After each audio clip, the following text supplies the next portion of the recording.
À l'occasion de la fête de la jeunesse, l'un des candidats à l'élection présidentielle au Cameroun, le député Kaba Libi, a prononcé un discours hier 10, un discours programme où il annonce un certain nombre d'actions qu'il mènerait si jamais le Cameroun, les peuples camerounais lui accordaient sa confiance. Et nous allons, dans un live prévu demain, mercredi 12 février, à 22h30, ce live va discuter et commenter ce programme. Car il faut que les gens soient éclairés, qu'ils soient à même de pouvoir comprendre ce que voudrait proposer la nation camerounaise, l'un des candidats majeurs de la présidentielle camerounaise.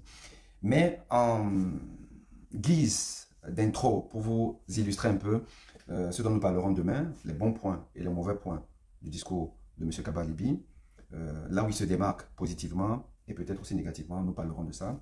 Je voudrais ici d'abord aborder le sujet de la santé, un point particulier du sujet de la santé, où il a dit: nous allons améliorer la formation des professionnels de santé et payer une bourse mensuelle aux étudiants des facultés de médecine et soins infirmiers dès la 4e année.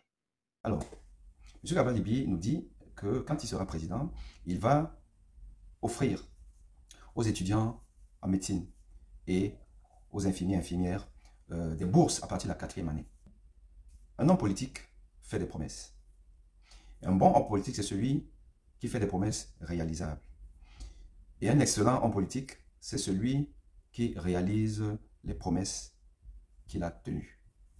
Alors, est-ce que M. Kaba Libi fait, dans le domaine de la santé, une promesse réalisable?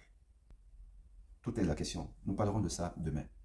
Mais simplement ce que je veux vous dire, c'est que je trouve un écueil structurel et fonctionnel à la proposition de M. Kaba Libi. Je considère structurel le fait que la formation médicale en soins infirmiers ne dure pas 4 ans, c'est 3 ans.